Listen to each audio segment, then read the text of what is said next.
Hello बच्चों, good morning.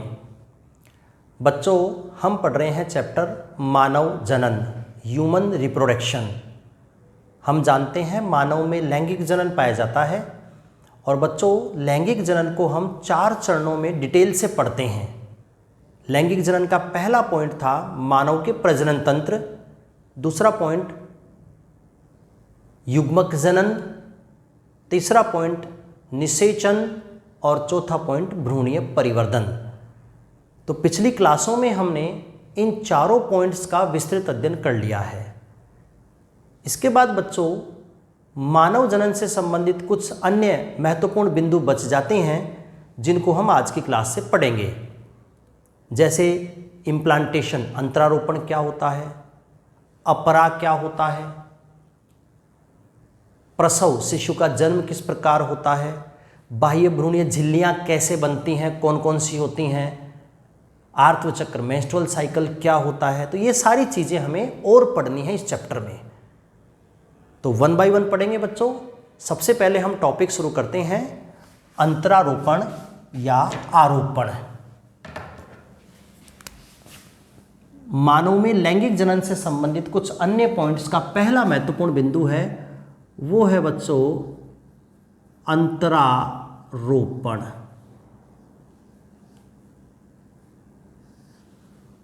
जिसको हम आरोपण भी कह सकते हैं या हम इसको रोपण भी कह सकते हैं। कई नाम हैं बच्चों इसके हिंदी में, अंतरारोपण, आरोपण या रोपण। इंग्लिश में हम इसको कहेंगे, एक ही टर्म है, इम्प्लांटेशन। इसलिए बच्चों इंग्लिश थोड़ा आसान है याद रखना, क्योंकि एक ही पर्टिकुलर टर्म होती है, इम्प्लांटेशन।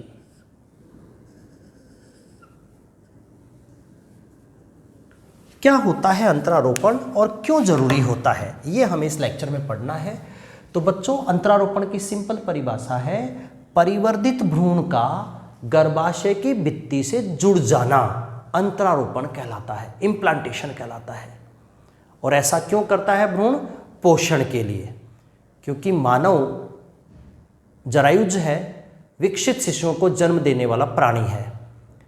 तो बच्चों मानव के अंडे तो एपीथ की होते हैं, तो मानव के अंडों से जब भ्रूण बनता है तो अंडों में भ्रूण को पोषण देने की कोई व्यवस्था नहीं होती। तो उस परिवर्धित भ्रूण को पोषण जो है वो यूट्रस, गर्भाशय की भित्ति से मिलता है, और गर्भाशय की भित्ति से पोषण लेने के लिए भ्रूण को भित्ति से जुड़ना पड़ेगा। तो परिवर्धित भ्रूण का गर्भाशय की भित्ति से जुड़ जाना ही तो अंतरारोपण है बच्चों। इम्प्लांटेशन, अंतरारोपण का मतलब क्या है, ये तो मैंने परिभाषा बोली अभी आपको। क्या होता है? परिवर्धित भ्रूण का जो डेवलपिंग एम्ब्रियो है, परिवर्धित भ्रूण का पोषण हेतु गर्भाशय भित्ति से जुड़ जाना, यह है इम्प्लांटेशन। ये परिभाषा है बच्चों अंतरारोपण की, कि परिवर्तित भ्रूण का पोषण हेतु गर्भाशय भित्ति से जुड़ जाना। कुछ 2-3 इंपॉर्टेंट पॉइंट हैं बच्चों अंतरारोपण संबंधित, कि अंतरारोपण जब होता है तो उस समय भ्रूण कितना डेवलप हो चुका होता है। तो बच्चों अंतरारोपण जो है वो कोरकपुटी अवस्था में होता है। अंतरारोपण कोरकपुटी अवस्था, ब्लास्टोसिस्ट अवस्था में प्रारंभ होता है। मानव भ्रूणीय परिवर्धन की कोरकपुटी अवस्था जो ब्लास्टोसिस्ट स्टेज है, उस अवस्था में अंतरारोपण होता है। बच्चों अंतरारोपण की क्रिया निषेचन के 7वें या 8वें दिन से प्रारंभ होती है। जिस दिन निषेचन हुआ है उसके 7वें या 8वें दिन से अंतरारोपण प्रारंभ होता है, और लगभग निषेचन के 11वें दिन के आसपास जो अंतरारोपण है वो पूर्ण हो जाता है। जब निषेचन को लगभग 11 दिन हो जाते हैं तो उस समय अंतरारोपण की प्रक्रिया पूर्ण हो जाती है। अब गर्भाशय के किस भाग में होता है अंतरारोपण? तो अंतरारोपण का जो मुख्य स्थल है बच्चों वो है या तो गर्भाशय का फंडस भाग। अंतरारोपण का मुख्य स्थल क्या होता है? गर्भाशय का फंडस भाग, या फिर गर्भाशय की मध्य पृष्ठ भित्ति। गर्भाशय का फंडस भाग या गर्भाशय की मध्य पृष्ठ भित्ति जो है वो अंतरारोपण का मुख्य स्थान है। जैसे मान लो कि ये यूट्रस गर्भाशय है, तो गर्भाशय का ऊपरी भाग, ये फंडस भाग बताया था मैंने आपको, निचला गर्भाशय गिरवा, तो या तो ऊपरी भाग से भ्रूण जुड़ेगा फंडस भाग से, या फिर मध्य का पृष्ठ भाग। ये बीच का मध्य का भाग है, मध्य का एक अधर सतह होगी, एक पृष्ठ सतह होगी, तो ये पृष्ठ सतह पर जुड़ेगा। तो वास्तव में अंतरारोपण का स्थल क्या है मानव में? गर्भाशय का मध्य पृष्ठ भाग या फिर फंडस भाग। अब होता कैसे है अंतरारोपण? तो अंतरारोपण को हम एक सिंपल चित्र की सहायता से समझ लेते हैं। जैसे ये गर्भाशय, ये बच्चों गर्भाशय है और ये फैलोपियन ट्यूब। ये गर्भाशय का निचला सकरा भाग जिसको हम नाम देते हैं गर्भाशय गिरवा, और ये फैलोपियन ट्यूब।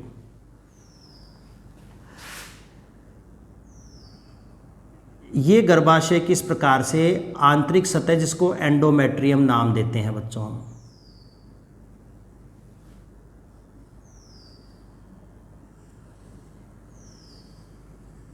इस प्रकार से ये गर्भाशय की भित्ति है जिसको हम नाम देते हैं एंडोमेट्रियम। बच्चों जो डेवलपिंग एम्ब्रियो है वो यहाँ यूट्रस में पहुँचता है। देखो यहाँ पर जाइगोट बना था निषेचन के फलस्वरूप, फिर जाइगोट से बन गई थी मोरूला अवस्था, गेंदनुमा अवस्था विदलन के फलस्वरूप बनी थी, और इस मोरूला अवस्था से बनती है कोरकपुटी अवस्था। मोरूला अवस्था से कौन सी अवस्था बनती है बच्चों? कोरकपुटी अवस्था, ब्लास्टोसिस्ट। और अभी मैंने आपको बताया कि कोरकपुटी अवस्था के गर्भाशय में पहुंचने पर ही अंतरारोपण शुरू होता है। ये कोरकपुटी अवस्था जो फैलोपियन ट्यूब से बनकर गर्भाशय में आई है, तो इसी समय अंतरारोपण होगा। एक लाइन बच्चों मैंने आपको बताई थी कि मोरूला अवस्था के बाहर भी जोना पेलुसिडा पाई जाती है और कोरकपुटी अवस्था के बाहर भी जोना पेलुसिडा पाई जाती है। ये जो रेड मार्कर से मैंने ड्रॉ की है बच्चों, ये है जोना पेलुसिडा, जो इस भ्रूण को अवांछित स्थान पर आरोपित होने से बचाती है। अवांछित स्थान का मतलब गलत जगह जुड़ने से बचाती है। ये जैसे ऊपरी भाग फंडस है, तो या तो ये भ्रूण इस फंडस भाग पर जुड़ेगा या फिर गर्भाशय के मध्य पृष्ठ भाग पर जुड़ेगा। ये इसका एक्चुअल स्थल है आरोपण का। तो ये परिवर्तित भ्रूण फैलोपियन नलिका से बनकर यूट्रस में आता है। ये ब्लास्टोसिस्ट कोरकपुटी अवस्था में यूट्रस में आता है और ऐसा होता है निषेचन के 7वें 8वें दिन के आसपास, और इस समय ये गर्भाशय से जुड़ने लगता है और 11 दिन में लगभग पूर्णतः गर्भाशय के अंदर धंस जाता है। तो ये आरोपण है। एक थोड़ी सी मैकेनिज्म बता देता हूं बच्चों में आरोपण की, कि जब आरोपण होता है तो सबसे पहले बच्चों ये भ्रूण जो है वो जोना पेलुसिडा को खत्म कर देता है। ये जो बाहरी आवरण है भ्रूण का, इसका नाम है जोना पेलुसिडा। ये प्राथमिक अंडावरण है बच्चों जो इस भ्रूण को आरोपित होने से बचाता है। तो सबसे पहले भ्रूण क्या करता है? इस जोना पेलुसिडा को खत्म कर देता है।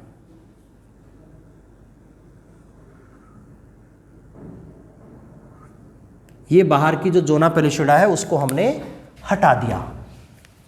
तो ये भ्रूण की कोरकपुटी अवस्था हमने यहां पर बना दी है। आपको बच्चों चित्र याद होगा कि जो कोरकपुटी अवस्था है उसके बाहर जो कोशिकाओं की परत है इसका नाम हमने दिया था ट्रोफोब्लास्ट या पोषकोरक। यहां पर जो कोशिकाओं की बाहरी परत उसका नाम क्या है? ट्रोफोब्लास्ट या पोषकोरक। और ये अंदर जो कोशिकाओं का समूह है वो है बच्चों ICM, अंतः कोशिकीय समूह, इनर सेल मास। हम जानते हैं ICM से वास्तविक भ्रूण बनता है और ट्रोफोब्लास्ट से बाह्य भ्रूणीय झिल्लियां बनती हैं। ये हमने कोरकपुटी में पढ़ा। बच्चों जैसे ही जोना पेलिशिडा नष्ट होती है तो ये ट्रोफोब्लास्ट की कोशिकाएं सक्रिय हो जाती हैं और ट्रोफोब्लास्ट की कोशिकाएं सक्रिय होकर कुछ एंजाइम्स बनाती हैं और ये एंजाइम क्या करते हैं? इस एंडोमेट्रियम में तीव्र विभाजन को प्रेरित करते हैं। ये गर्भाशय भित्ति का आंतरिक स्तर है बच्चों, जिसका नाम है एंडोमेट्रियम। गर्भाशय भित्ति का आंतरिक परत जिसका नाम है एंडोमेट्रियम। तो जब कोरकपुटी अवस्था गर्भाशय में पहुंचती है तो इसके गर्भाशय में पहुंचने पर सबसे पहले जोना पेलिशिडा खत्म हो जाएगी। जोना पेलिशिडा के खत्म होते ही ट्रोफोब्लास्ट कोशिकाएं कुछ एंजाइम्स बनाएंगी और वो एंजाइम्स इस एंडोमेट्रियम को सक्रिय बना देंगे। बच्चों जब एंडोमेट्रियम सक्रिय हो जाती है तो इसकी कोशिकाएं तेजी से विभाजन करेंगी और एंडोमेट्रियम की कोशिकाएं तेजी से विभाजन करके यहाँ पर नई कोशिकाओं की एक परत बनाएंगी और वो परत जो है एंडोमेट्रियम को गर्भाशय के भित्ति के अंदर ढक देगी, घेर लेगी। प्रक्रिया आप क्लियरली देख पा रहे होंगे बच्चों कि ब्लास्टोसिस्ट गर्भाशय गुहा में आया, इसने जोना पेलिशिडा को खत्म कर दिया, ट्रोफोब्लास्ट ने एंजाइम्स बनाए और एंजाइम की वजह से एंडोमेट्रियम ने तीव्र विभाजन किया और परिवर्तित भ्रूण को पूरा घेर लिया, यूं ढक लिया। इसी प्रक्रिया का नाम है आरोपण। मानव में इसी स्टेप का नाम है आरोपण। तो इस प्रकार का जो आरोपण है, मानव में हम बात करें आरोपण के प्रकार की, टाइप की, तो इस प्रकार के आरोपण का नाम है अंतराली आरोपण, इंटरस्टिशियल इम्प्लांटेशन। अंतराली अंतरारोपण मतलब इंटरस्टिशियल इम्प्लांटेशन, अर्थात परिवर्धित भ्रूण गर्भाशय भित्ति के अंदर स्थापित हो जाता है, एम्बेडेड हो जाता है। ये था बच्चों मानव में अंतरारोपण। और अंतरारोपण के बाद क्या होता है? प्लासेंटा, अपरा का निर्माण होता है। तो पहला पॉइंट आज की क्लास का इम्प्लांटेशन, अंतरारोपण क्या होता है? परिवर्धित भ्रूण का पोषण के लिए गर्भाशय भित्ति से जुड़ जाना अंतरारोपण है। अंतरारोपण कोरकपुटी अवस्था में होता है। निषेचन के 7वें या 8वें दिन से ये प्रक्रिया प्रारंभ होती है और 11वें दिन में अंतरारोपण पूर्ण हो जाता है। कहाँ होता है? गर्भाशय के फंडस भाग में होता है या फिर मध्यपृष्ठ भाग में होता है। और किस प्रकार का अंतरारोपण होता है? अंतराली अंतरारोपण होता है, अर्थात परिवर्धित भ्रूण गर्भाशय एंडोमेट्रियम के अंदर धंस जाता है। ऐसे अंतरारोपण को बोलते हैं अंतराली अंतरारोपण। मैं समझता हूं कि आपको अंतरारोपण समझ में आ गया होगा। क्लियर है बच्चों? तो ये था बच्चों अंतरारोपण। इसका मतलब क्लियर है कि मानव में जो भ्रूण का डेवलपमेंट है वो गर्भाशय की गुहा में नहीं होता, बल्कि गर्भाशय की भित्ति के अंदर होता है। मानव में भ्रूण का डेवलपमेंट गर्भाशय गुहा की बजाय गर्भाशय भित्ति के अंदर होता है, क्योंकि कौन सा अंतरारोपण है? अंतराली अंतरारोपण। तो ये था एक टॉपिक। इसके बाद बच्चों हम अगला बिंदु पढ़ते हैं, वो है प्लेसेंटा, अपरा।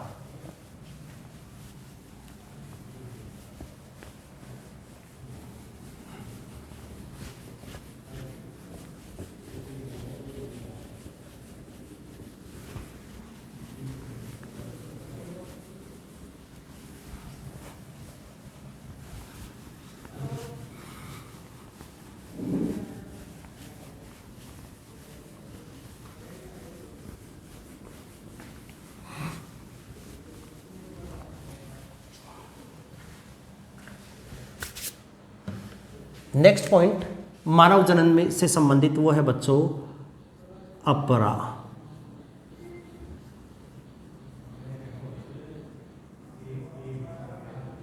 प्लेसेंटा। अपरा प्लेसेंटा क्या है बच्चों? अपरा एक ऐसी संयोजी संरचना है जो भ्रूण को गर्भाशय से जोड़ती है। अपरा एक ऐसी कनेक्टिव संरचना, एक ऐसी संयोजी संरचना है जो परिवर्तित भ्रूण को पोषण, श्वसन, उत्सर्जन आदि क्रियाओं के लिए गर्भाशय भित्ति से जोड़ देती है। क्योंकि मानव एक जरायुज प्राणी है और जरायुज प्राणियों में भ्रूण का निर्माण गर्भाशय के अंदर होता है, तो वो गर्भाशय भित्ति ही भ्रूण को पोषण देती है, श्वसन देती है, उत्सर्जन में मदद करती है। तो इन सभी कार्यों के लिए भ्रूण और गर्भाशय भित्ति के बीच जो संयोजी संरचना डेवलप होती है उसी का नाम है बच्चों अपरा या प्लेसेंटा। तो अपरा क्या है? यह परिवर्धित भ्रूण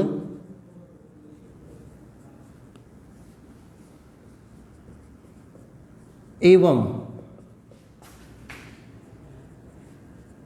गर्भाशयी भित्ति के मध्य उपस्थित एक संरचनात्मक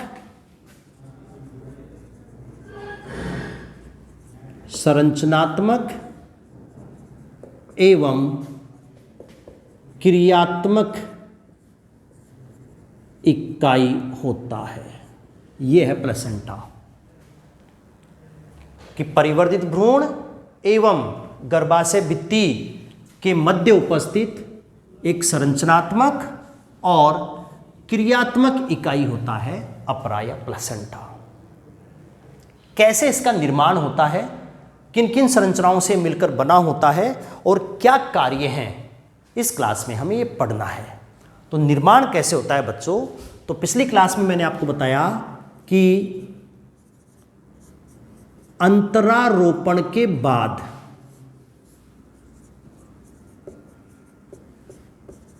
अपरा का निर्माण होता है। अंतरारोपण के बाद बच्चों अपरा बनता है। कैसे बनता है? अंतरारोपण के बाद ही बच्चों भ्रूण गर्भाशय भित्ति के अंदर स्थापित हो जाता है। अंतरारोपण में क्या होता है कि भ्रूण गर्भाशयी एंडोमेट्रियम में अंतः स्थापित हो जाता है। क्यों? क्योंकि मानव में अंतराली अंतरारोपण है, तो भ्रूण गर्भाशय एंडोमेट्रियम के अंदर स्थापित हो गया। तो बच्चों अंतरारोपण के बाद जो ट्रोफोब्लास्ट स्तर था, कोरकपुटी अवस्था के सबसे बाहर जो परत होती है उसका नाम है ट्रोफोब्लास्ट, हिंदी में बोलते हैं पोषकोरक। तो अंतरारोपण के बाद ट्रोफोब्लास्ट से बनती है कोरियोन, बाह्य भ्रूणीय झिल्ली। कोरियोन क्या है? एक प्रकार की बाह्य भ्रूणीय झिल्ली। पढ़ेंगे हम आगे बाह्य भ्रूणीय झिल्लियां क्या होती हैं। तो परिवर्तित भ्रूण के चारों तरफ कुछ अतिरिक्त झिल्लियां पाई जाती हैं जिनका संबंध भ्रूण के पोषण से है, सुरक्षा से है, अपरा के निर्माण से है। तो एक ऐसे ही झिल्ली का नाम है कोरियोन। कोरियोन किससे बनती है बच्चों? ट्रोफोब्लास्ट या पोषकोरक से। मैंने जब कोरकपुटी की संरचना बनाई थी तो उस समय कहा था आप लोगों को कि पोषकोरक से बाह्य भ्रूणीय झिल्लियां बनेंगी और आईसीएम से वास्तविक भ्रूण बनेगा। तो ये ट्रोफोब्लास्ट क्या बनाती है? कोरियोन। कब बनाती है? जब अंतरारोपण हो गया उसके बाद। बच्चों इस कोरियोन से अंगुली नुमा प्रवर्ध निकलते हैं। कोरियोन झिल्ली से अंगुली नुमा प्रवर्ध निकलते हैं जिनका नाम है जरायु अंकुरक, कोरियोनिक विलाई। उन प्रवर्धों का नाम क्या होता है बच्चों? जरायु अंकुरक, कोरियोनिक विलाई। कैसे? देखो, ये मान लो ट्रोफोब्लास्ट अवस्था थी और ये आईसीएम, जिससे वास्तविक भ्रूण बनना है। ये कोरकपुटी अवस्था है बच्चों, जिसको हमने पढ़ लिया था पिछली क्लासों में। अब अंतरारोपण के बाद ये जो ट्रोफोब्लास्ट थी ये कोरियोन में कन्वर्ट हो जाएगी, बाह्यभ्रूणी झिल्ली में, और इसी कोरियोन से निकलेंगे अंगुलीनुमा प्रवर्ध। कुछ इस प्रकार के प्रवर्ध यहां पर बनेंगे बच्चों।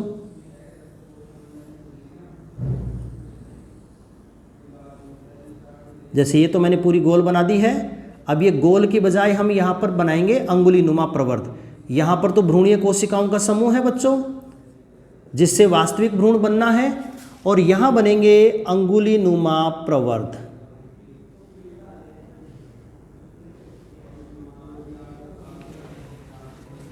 ये कहलाते हैं बच्चों कोरियोनिक विलाई।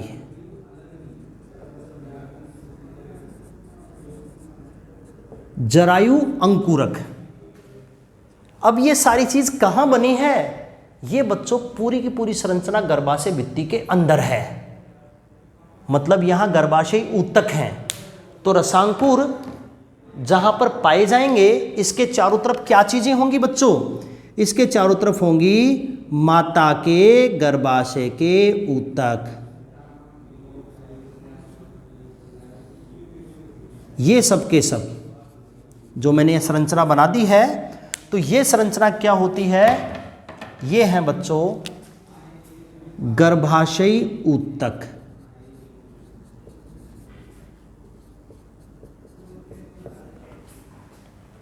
ये तो परिवर्तित भ्रूण की बाह्य सतह से निकले कोरियोनिक विलाई हैं, जरायु अंकुरक, और इसके चारों तरफ जो ऊतक भरे हुए हैं वो क्या है? गर्भाशयी ऊतक। और साथ में क्या है? मात्रक रक्त है। क्यों? क्योंकि ये भ्रूण तो दीवार के अंदर धंस गया, तो जब दीवार के अंदर धंसेगा तो ऊतक क्षतिग्रस्त होते हैं, जिसकी वजह से ये रसांकुर ऊतकों में अंतःस्थापित हो गया और साथ में माता के रुधिर के नजदीक चला गया। तो ये रसांकुर जो है जरायु अंकुरक कोरियोनिक विलाई, ये गर्भाशय के ऊतकों से ढके हुए हैं और माता के रुधिर के संपर्क में है। तो बच्चों ये जो कोरियोनिक रसांकुर हैं और माता के ऊतक, ये दोनों आपस में इंटरडिजिटेटेड हो जाते हैं, अंतरांगुली युक्त।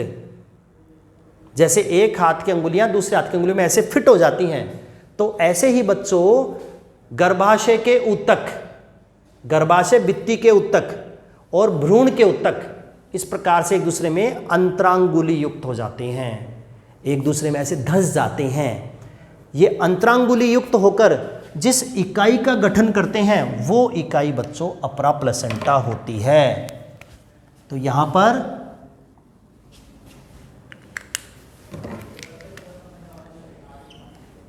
पर बच्चों ये जो संरचना बन गई है यहां से लेकर यहां तक की, इसका नाम है अपरा प्लेसेंटा। तो इस प्रकार प्लेसेंटा बनता है, अपरा बनता है कि भ्रूणीय सतह से कोरियोन झिल्ली से अंगुलीनुमा प्रवर्ध जरायु अंकुरक बनते हैं, कोरियोनिक विलाई, और ये जरायु अंकुरक माता के गर्भाशय ऊतकों के अंदर इस प्रकार से धंस जाते हैं। तो भ्रूणीय सतह के रसांकुर और गर्भाशय ऊतक एक दूसरे में अंतरांगुली युक्त होकर जिस संरचनात्मक और क्रियात्मक इकाई का गठन करते हैं उस इकाई का नाम होता है अपरा प्लेसेंटा। तो ये बच्चों अपरा है, परिवर्तित भ्रूण और गर्भाशय भित्ति के मध्य उपस्थित संरचनात्मक और क्रियात्मक इकाई, ये अपरा है और ये इसके निर्माण की प्रक्रिया है बच्चों। इसके बाद हम पढ़ते हैं अपरा के प्रकार, कि अपरा को किन किन आधारों के आधार पर वर्गीकृत किया जाता है और इस आधार पर मानव में कौन से प्रकार का अपरा है, ये हमें पढ़ना है बच्चों। ये जो मैं टॉपिक पढ़ा रहा हूँ अब आगे आपको, अपरा का प्रकार, ये हमारे सिलेबस में नहीं है, लेकिन नीट में यहाँ से क्वेश्चंस पूछे जाते हैं, इसलिए नीट के विद्यार्थियों को ध्यान में रखते हुए हम अपरा के प्रकार भी याद रखेंगे मानव से संबंधित, बाकी डिटेल हमें नहीं पढ़नी है। बाकी 12th के बच्चे अपरा में केवल इतना ही याद करेंगे कि अपरा क्या होता है, परिभाषा, और किस प्रकार अपरा का निर्माण होता है। तो बच्चों अगला पॉइंट है अपरा के प्रकार, टाइप्स ऑफ प्लेसेंटा। कई आधारों के आधार पर अपरा को बांटा गया है। अपरा को बांटने का जो पहला आधार है वो है बाह्य भ्रूणीय झिल्ली के आधार पर।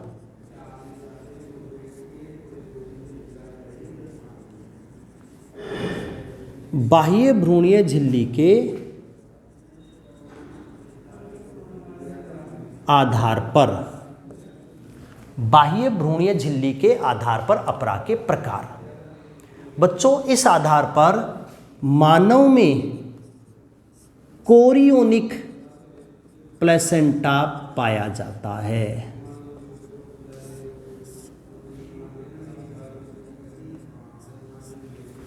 बाह्य भ्रूणीय झिल्ली के आधार पर मनुष्य में कौन सा अपरा पाया जाता है बच्चों? Chorionic placenta. क्यों? क्योंकि कौन सी झिल्ली से अपरा बनेगा? कोरियोन से। कोरियोनिक अपरा का मतलब क्या हुआ बच्चों? अपरा का निर्माण किससे होगा? कोरियोन बाह्य भ्रूणीय झिल्ली से होता है। इसलिए बच्चों बाह्य भ्रूणीय झिल्ली के आधार पर मनुष्य में किस प्रकार का अपरा पाया जाता है? आंसर है कोरियोनिक प्लेसेंटा। क्लियर है क्या बच्चों? पहला प्रकार एग्जाम में पूछा गया क्वेश्चन है। अगर हम स्तनधारी की बात करें तो इस आधार पर स्तनधारियों का अपरा एलेंटोकोरियोनिक होता है, क्योंकि बाकी स्तनधारियों में अपरा अकेली कोरियोन से नहीं बनता बल्कि एक दूसरी झिल्ली है एलेंटोइस, उससे भी बनता है। तो स्तनधारियों का अपरा होता है, ये एक एक्सेप्शन है बच्चों। अगर हम अन्य स्तनधारी जंतुओं की बात करते हैं तो इनका अपरा झिल्ली के आधार पर होता है एलेंटोकोरियोनिक, क्योंकि एलेंटोइस और कोरियोन दो झिल्लियों से बनता है, जबकि मानव का केवल कोरियोनिक अपरा। इसके बाद हम बात करते हैं बच्चों दूसरा आधार, और दूसरा आधार है भ्रूणीय सतह से रसांकुरों की उत्पत्ति एवं वितरण के आधार पर।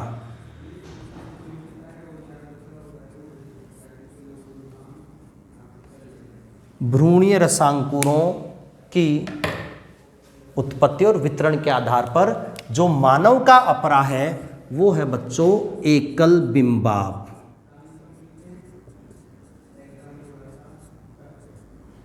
एकल बिंबाप मतलब मोनोडिस्कोइडल प्लेसेंटा। एकल बिंबाप अपरा या हम कहेंगे मोनोडिस्कोइडल प्लेसेंटा।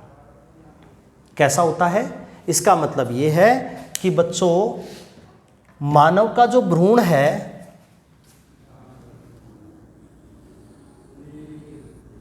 इस भ्रूणीय सतह से जो रसांकुर निकलते हैं वो एक बिंब डिस्क के रूप में निकलते हैं। जो रसांकुर निकलेंगे, कोरियोनिक विलाई निकलेंगे बच्चों, वो कोरियोनिक विलाई जो है वो एक बिंब या डिस्क के रूप में निकलकर गर्भाशय ऊतकों में धंस जाते हैं। तो ये जो रसांकुरों की उत्पत्ति है ये एक बिंब या डिस्क के रूप में है, ना कि रसांकुर पूरी सतह पर हैं, ना कि बिखरे हुए हैं, ना कि दो या अधिक डिस्क के रूप में है। तो रसांकुर जो है भ्रूणीय सतह से एक बिंब या डिस्क के रूप में निकले रहते हैं। तो ऐसे प्लेसेंटा को अपन बोलते हैं एकल बिंबाब प्लेसेंटा। किस आधार पर है बच्चों? भ्रूणीय रसांकुरों की उत्पत्ति और वितरण के आधार पर।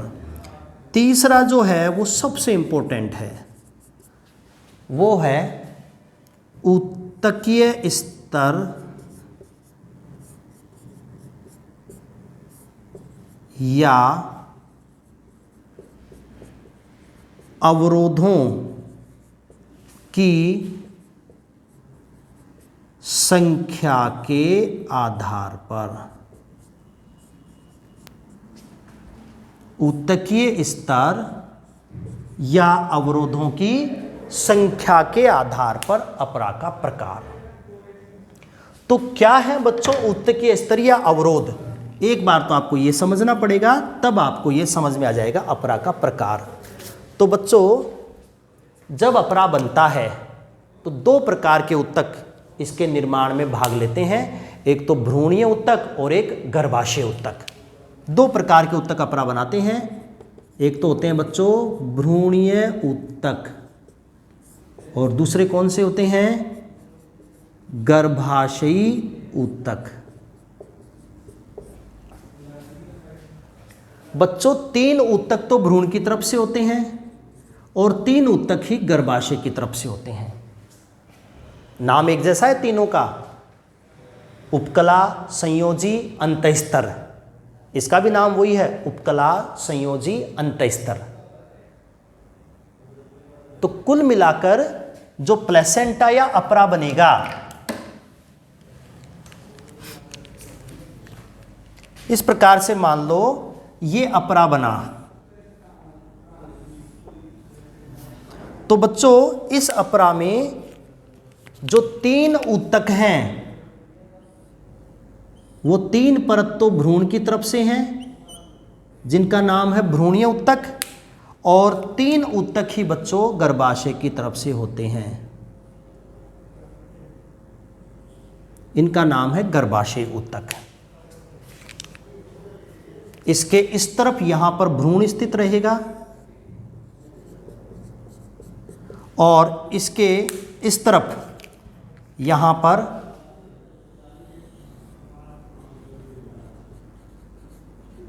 गर्भाशय की रक्त केशिकाएं हैं, ये इस तरफ रहेंगे। तो ये जो 6 परत मैंने बना दी हैं यहां से यहां तक, 1 2 3 भ्रूण की हैं, 4 5 6 गर्भाशय की हैं। तो ऐसे 6 स्तर अधिकतम किसी प्राणी के अपरा में पाए जा सकते हैं। अपरा बनाने में अधिकतम 6 स्तर हो सकते हैं, 3 भ्रूण के और 3 गर्भाशय के। अब कितने स्तर होंगे ये डिपेंड करता है उसमें रोपण पर। तो मैंने बताया आपको बच्चों मानव में कौन सा आरोपण है? अंतराली। अंतराली का मतलब है कि जब भ्रूण गर्भाशय ऊतक से जुड़ता है तो वह भित्ति को तोड़कर अंदर धंस जाता है, और जब वो भित्ति को तोड़कर अंदर धंसता है तो बच्चों ये सभी तीनों स्तर जो है वो नष्ट हो जाते हैं। मानव में गर्भाशय के तीनों स्तर क्या हो जाते हैं? नष्ट हो जाते हैं। क्यों? क्योंकि है अंतराली रोपण। अंतराली रोपण की वजह से जब मानव में अपरा बनता है तो गर्भाशय के तीनों ऊतक नष्ट हो जाएंगे, उपकला, संयोजी, अंतःस्तर। तो ऐसा अपरा केवल 3 भ्रूणीय स्तरों से मिलकर बना होगा, 1 2 3। ऐसे अपरा का नाम है हीमोकोरियल प्लेसेंटा। तो इंपॉर्टेंट कंक्लूजन हुआ बच्चों, ऊतकीय स्तर या अवरोधों की संख्या के आधार पर मानव का अपरा कौन सा है? इस आधार पर बच्चों मानव में पाया जाने वाला अपरा है हीमोकोरियल। हीमोकोरियल अपरा। और ये अपरा केवल, इस प्रकार का अपरा केवल 3 भ्रूणीय ऊतक स्तरों से बना होता है। अधिकतम ऊतक स्तर कितने हो सकते हैं? 6। लेकिन मानव के अपरा में केवल कितने हैं? 3, क्योंकि अंतराली अंतरारोपण के कारण गर्भाशय के तीनों स्तर नष्ट हो जाते हैं। तो ऐसा अपरा केवल 3 भ्रूणीय ऊतक स्तरों से मिलकर बना होता है, इसका नाम है हीमोकोरियल अपरा। तो मानव में कौन सा अपरा पाया जाता है बच्चों? हीमोकोरियल अपरा पाया जाता है, जो केवल 3 भ्रूणीय ऊतक स्तरों से मिलकर बना होता है। तो ऐसा होता है बच्चों मानव का ये अपरा। ऊतकीय स्तरों के आधार पर। एक बात और बता दूं मैं आपको, इन ऊतकीय स्तरों को हमने क्या कहा? अवरोध कहा। अवरोध क्यों कहेंगे? क्योंकि बच्चों जब ये भ्रूण माता से आवश्यक पदार्थ प्राप्त करता है और उत्सर्जी पदार्थ भ्रूण को से माता को वापस देता है, तो जो भी पदार्थों का आदान प्रदान होता है तो इन अवरोधों से होकर ही होता है। पदार्थ इन ऊतक स्तरों से छनकर आएंगे और छनकर ही जाएंगे। तो ये ऊतक स्तर क्या करते हैं? ये माता के रुधिर से अवांछित पदार्थों को यहाँ आने से रोकते हैं। इसलिए हमने इनको ऊतक स्तर के साथ साथ एक और क्या नाम दे दिया? अवरोध, बैरियर। तो अपरा को बनाने में जो 6 अवरोध भाग लेंगे, मनुष्य में उनमें से 3 ही होंगे, तो इन ऊतक स्तरों को हम अवरोध भी नाम देते हैं, क्योंकि ये स्तर क्या करते हैं? माता के रुधिर से छनकर जो चीजें आएंगी उनको और ज्यादा छानेंगे ये, ताकि कोई अवांछित हानिकारक पदार्थ माता से भ्रूण तक ना पहुंचे। तो अवांछित पदार्थों को रोकने के लिए जिम्मेदार हैं ये, इसलिए इन ऊतक स्तरों को अपन क्या नाम देते हैं? अवरोध। और मानव के अपरा में कितने अवरोध हैं? केवल 3 अवरोध हैं, जो किसके हैं? भ्रूण के हैं। ऐसे अपरा का प्रकार हीमोकोरियल प्लेसेंटा। तो मैं उम्मीद करता हूं आपको मानव में अपरा की संरचना और अपरा का प्रकार समझ में आ गया होगा बच्चों। टॉपिक हमारा था प्लेसेंटा अपरा। तो परिवर्धित भ्रूण और गर्भाशय भित्ति के बीच जो संरचनात्मक और क्रियात्मक इकाई बनती है उसको हम बोलते हैं अपरा, प्लेसेंटा। जिसका निर्माण कैसे होता है कि अंतरारोपण के बाद ट्रोफोब्लास्ट से कोरियोन झिल्ली बनती है, उस कोरियोन से अंगुलीनुमा प्रवर्ध निकलते हैं जिनको जरायुअंकुरक कहते हैं, और वो जरायुअंकुरक माता के गर्भाशय में धंस जाते हैं और अपरा बनाते हैं। इस प्रकार अपरा बनता है। हमने 3 आधारों के आधार पर अपरा को बांटा है। एक बाह्य भ्रूणीय झिल्ली के आधार पर कोरियोनिक प्लेसेंटा, दूसरा हमने बांटा है भ्रूणीय रसांकुरों की स्थिति उत्पत्ति के आधार पर एकल बिंबाब अपरा, तीसरा हमने बांटा है ऊतकीय स्तर या अवरोधों की संख्या के आधार पर, और इस आधार पर होता है हीमोकोरियल प्लेसेंटा। इसके बाद लास्ट छोटा सा पॉइंट है बच्चों, वो है अपरा के कार्य। आखिर क्या काम करता है बच्चों अपरा? तो अपरा 3 सिंपल कार्य करता है। उसमें से पहला कार्य ये है, वैसे तो बहुत सारे काम करता है पर जो हम पढ़ते हैं वो 3 कार्य पढ़ते हैं। ये अपरा परिवर्धित भ्रूण को पोषण,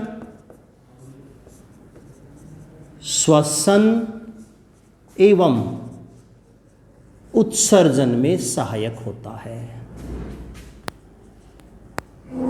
पोषण, श्वसन एवं उत्सर्जन में सहायक। जो भ्रूण बन रहा है बच्चों, उस भ्रूण को ये अपरा माता के रुधिर से ग्लूकोज लेकर भ्रूण को देगा, माता के रुधिर से ऑक्सीजन लेकर भ्रूण को देगा और भ्रूण की CO2 को वापस माता के रुधिर में डाल देगा। और इसके साथ ही भ्रूण जो उत्सर्जी पदार्थ बनाता है उन उत्सर्जी पदार्थों को भी ये निष्कासन में मदद करेगा। तो अपरा परिवर्धित भ्रूण के पोषण, श्वसन और उत्सर्जन में मदद करता है। दूसरा कार्य, अपरा भ्रूण को IgG प्रदान करता है। IgG क्या होता है बच्चों? IgG ये एक प्रकार का एंटीबॉडी है, प्रतिरक्षी है, जो माता के रुधिर में पाया जाता है। बच्चों, एक वयस्क व्यक्ति के रुधिर में 5 प्रकार के एंटीबॉडी पाए जाते हैं। प्रतिरक्षी 5 प्रकार के होते हैं। चूंकि इनका निर्माण ग्लोबुलिन प्रोटीन से होता है, इसलिए इनको शॉर्ट में इम्यूनोग्लोबुलिन नाम देते हैं, और इम्यूनोग्लोबुलिन का ही शॉर्ट फॉर्म है IG। तो 5 प्रकार के इम्यूनोग्लोबुलिन होते हैं वयस्क व्यक्ति के रुधिर में, जिनको नाम देते हैं IgG, IgA, IgD, IgM, IgE। ये 5 प्रकार के प्रतिरक्षी माता के रुधिर में हैं, लेकिन उन 5 में से केवल एक IgG अपरा को पार करके भ्रूण तक पहुंच जाता है। बार बार क्वेश्चन पूछा जाता है एग्जाम में कि कौन सा प्रतिरक्षी माता को गर्भावस्था के दौरान माता से भ्रूण को प्राप्त होता है, तो उसका आंसर है IgG, क्योंकि इसका अणुभार कम होता है, इसलिए ये आसानी से अवरोधों को पार करके माता से भ्रूण तक पहुंच जाता है और ये भ्रूण को प्रतिरक्षा प्रदान करता है। तो ये भी एक प्रकार से अपरा का ही काम है, IgG प्रदान करना। और तीसरा इसका कार्य है कि अपरा अंतःस्त्रावी ग्रंथि के समान कार्य करता है। अपरा जो है वो अंतःस्त्रावी ग्रंथि के समान कार्य करके कुछ हार्मोन्स का स्त्रवण करता है। जैसे अपरा से HCG human chorionic gonadotropin, HPL human placental lactogen, relaxin, इसके अलावा एस्ट्रोजन, प्रोजेस्टेरोन आदि हार्मोन्स का भी स्त्रवण किया जाता है। तो अपरा एक अंतःस्त्रावी ग्रंथि के रूप में कार्य करके HCG, HPL, relaxin, oestrogen, progesterone आदि हार्मोन्स का भी स्त्रवण करता है। तो ये बच्चों अपरा के महत्वपूर्ण कार्य थे। ये हार्मोन्स क्या होते हैं, इनका क्या फंक्शन है, इसको हम अगली क्लास में डिटेल से पढ़ेंगे। तो आज की क्लास के लिए इतना ही पर्याप्त है बच्चों, बाकी हम हार्मोन्स के कार्य अगली क्लास में पढ़ेंगे। धन्यवाद बच्चों।